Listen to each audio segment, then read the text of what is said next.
আজ ত্রিপুরায় আসছেন কেন্দ্রীয় স্বরাষ্ট্রমন্ত্রী অমিত শাহ। ওনার ত্রিপুরা সফরের আগেই 3 দফা দাবিকে সামনে রেখে রেল ও রাস্তা রোকো আন্দোলন করতে যাচ্ছিল অস্ত্র ছেড়ে স্বাভাবিক জীবনে ফিরে আসা আত্মসমর্পণকারী বৈরীদের সংগঠন Tripura guerrilla returnees demand committee. কেন্দ্রীয় স্বরাষ্ট্রমন্ত্রী অমিত শাহ শুক্রবার ত্রিপুরা সফরের আগেই রাতে খোয়াই জেলা বড়মুড়া চন্দ্র সাধুপাড়ায় অবস্থান করেছিল ত্রিপুরার আত্মসমর্পণকারী বৈরী সংগঠনগুলি। শীতের রাতের অন্ধকারে খোলা আকাশের নিচে অবস্থান করেছিল তারা। তাদের বক্তব্য ছিল 20 ফেব্রুয়ারি 3 দফা দাবিকে সামনে রেখে সকাল 6টা থেকে ত্রিপুরার 8টি জেলাতেই রেল ও সড়ক অবরোধে বসবে। অবশেষে 3 দফা দাবি মেনে নেবার বিষয়ে ত্রিপুরার জনজাতি কল্যাণ দপ্তরের মন্ত্রী বিকাশ দেব বর্মার আশ্বাস পেয়ে অনির্দিষ্টকালের জন্য রেল ও রাস্তা রোকো আন্দোলন প্রত্যাহার করে নিল আত্মসমর্পণকারী বৈরীদের সংগঠন Tripura guerrilla returnees demand committee. জনজাতি কল্যাণ দপ্তরের মন্ত্রী বিকাশ দেব বর্মার সাথে বৈঠক শেষে এই কথা জানালেন Tripura guerrilla returnees demand committee সংগঠনের মেম্বার সেক্রেটারি অমৃত রিয়াং। তিনি জানান, আত্মসমর্পণকারী বৈরী সংগঠনের 3 দফা দাবি রাবার প্ল্যান্টেশন, স্বাভাবিক জীবনে ফিরে আসার পর পুনর্বাসনপ্রাপ্ত আত্মসমর্পণকারীদের বকেয়া 23 কোটি টাকা মিটিয়ে দেওয়া এবং আত্মসমর্পণকারীদের ওপর থেকে সমস্ত মামলা প্রত্যাহার করা। ত্রিপুরা থেকে বিক্রম কর্মকারের report, crime press Bengal news.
Media বন্ধুদেরকে আজকে তাদের সঙ্গে আমরা Tripura guerrilla returnees demand committee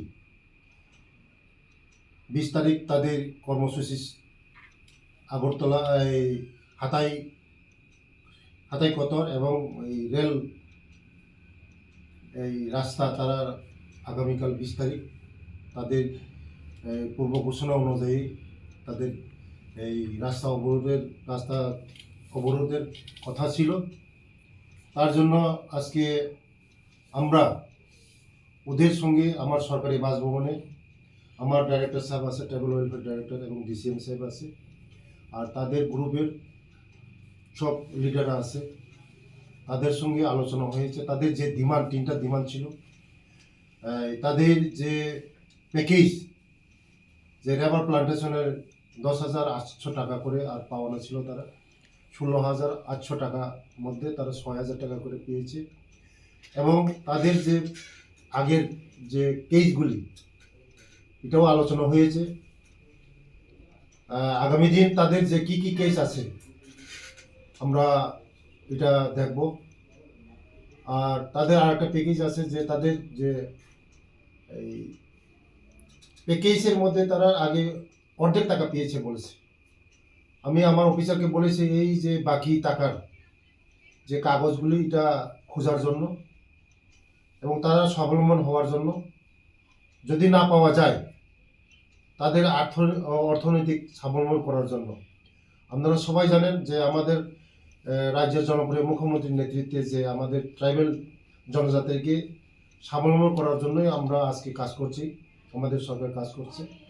যে আগামী দিন আমাদের চিকন বানিয়ে আছে এবং মুখ্যমন্ত্রী জনজাতি বিকাশ যোজনা আছে, এটার মধ্যে তাদেরকে আমরা এই প্যাকেজে সামিল করব।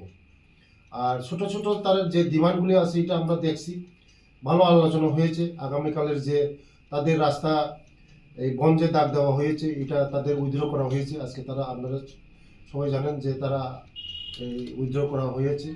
আমি তাদের জন্য আমি ধন্যবাদ জানাই ওদেরকে, যে আগামী দিন আমরা এই ত্রিপুরাকে একসঙ্গে মিলে বিকশিত ত্রিপুরা করব।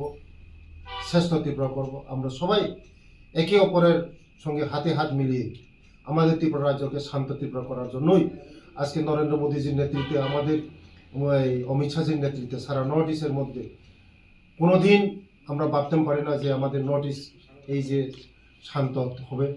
আমাদের মোদীজির নেতৃত্বে আজকে সারা নর্থ ইস্টের যারা রিটার্নিস আছে, যারা জঙ্গলে ছিল, তাদেরকে স্বাভাবিক জীবনে নিয়ে এসে আজকে তাদের এই পরিবারের সঙ্গে ওরা শান্তিতে বসবাস করছে এবং সারা ত্রিপুরা রাজ্যের মধ্যে আমরা শান্তিতে আছি। আগামী দিন আমরা সবাই একসঙ্গে মিলে যে তাদের যে প্রবলেমগুলি আছে এটা আমি দেখবো। আগামী দিন তাদের যে ছোট ছোট ডিমান্ডগুলি এটা আমি দেখবো। এর সাথে দেখা করলেন, উনি কি আশ্বাস দিলেন এবং আপনারা কি ডিসিশন নিলেন যদি একটু বলেন। ডিসিশন মধ্যে রয়েছে আমরা যে 3 দফা দাবি আদায়ের আমরা যে আন্দোলন ডাক দেওয়ার হলো, সে ডাক দেওয়ার আজকে আমরা 3 দফা দাবি পূরণ হওয়ার কারণে মিনিস্টার স্যার আপনাদের দায়িত্বশীরা আজকে মধ্যরাতে এই 9টা নাগাদ ভিতরে আপনাদের মিনিস্টার স্যার ডাকার হলো মিটিং। উনি নিজস্ব এই সরকারের বাসভবনে ডাকার হলো, যার কারণে আজকে ডাইরেক্টর স্যার সহ ট্রাইবাল ওয়েলফেয়ার ডাইরেক্টর স্যার সহ মিটিং ডাকা হলো।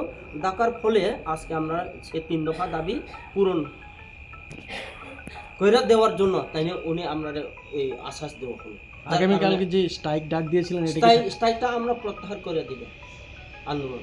আগামীকাল সড়ক পথ রেলপথ অবরোধ রেলপথ সড়ক পথ সবাই আমরা এটা প্রত্যাহার করা হলো। আপনার নাম, অমৃত রিয়াং, আপনার ডেজিগনেশন? এই মেম্বার সেক্রেটারি। এখানে যে গ্যাদারিং করছে এই প্রশ্ন হয়েছে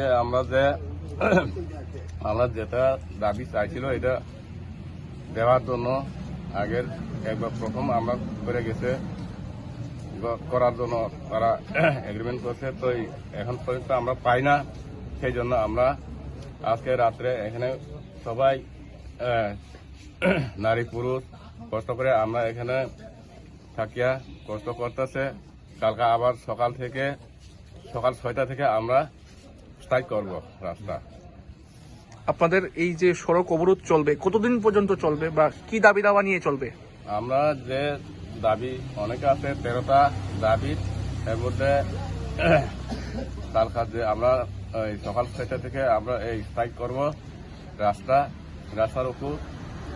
যদি আমরা যে ওই দাবিটা যদি সাকসেস পূরণ না হইলে সারা রাত বা সারাদিন আমরা এখানে থাকবো। শুধু কি রাস্তায় অবরোধ নাকি রেলপথও অবরোধ চলবে? রেল সহ রাস্তা। আপনাদের কয়টা সংগঠনের তরফে এই স্ট্রাইক ডাকা হয়েছে? এখানে আমরা সংগঠন আছে, যত গ্রুপ আছে বাদে সবাই মিলে আমরা এখানে স্ট্রাইক করব। আপনার নাম? আমার নাম হচ্ছে কার্তিক হরিজমাতে। এই কোন জায়গাতে কোন জায়গাতে এই জায়গার নাম? এই জায়গার নাম হচ্ছে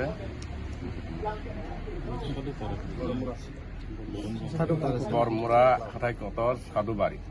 আচ্ছা।